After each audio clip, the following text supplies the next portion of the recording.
ओम नमः शिवाय, कालिकाय शक्ति प्रदाय नमः शिवाय, श्री गणेशाय नमः, देवाय नमः। ओम विश्वकर्मणे नमः, विश्वकर्माय नमः, देवादिदेव विश्वदेव विश्वकर्माय नमो नमः। श्री ओम ख, श्री ओम स, श्री ओम आ, आर्यवर्ताय आर्यभाटाय नमो नमः। इदं फलम धूपम नैवेद्यम पंचामृतम गंगाजलम वस्त्रम इत्यादि समर्पयामि। नमो विश्वकर्मणे नमः।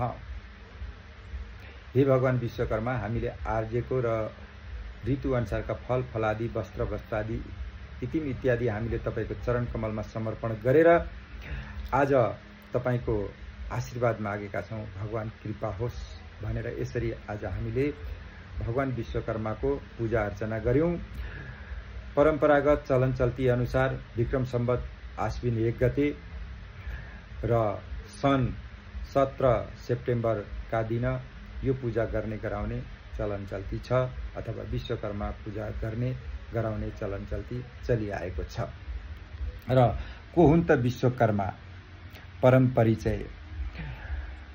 अस्त्र शस्त्र संसाधन कलाकृति र कलमका स्वामी हुन् विश्वकर्मा।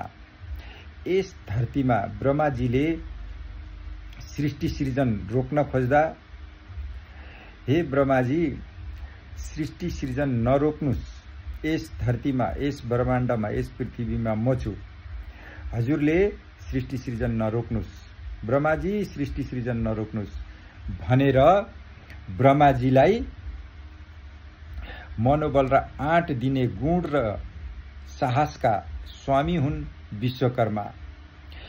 ब्रह्माण्डका प्रथम आचार्य ब्राह्मण विभेद रहित वास्तु वंशका देवादिदेव हुन् विश्वकर्मा।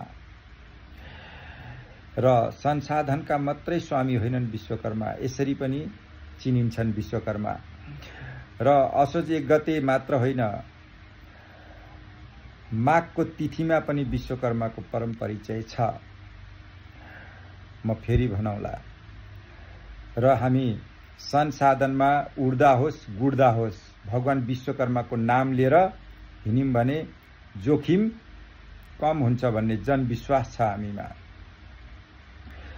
र संसाधनमा उड्दा गुड्दा विश्वकर्मणे नमः, विश्वकर्माय नमः, देवादिदेव विश्वदेव विश्वकर्माय नमो नमः।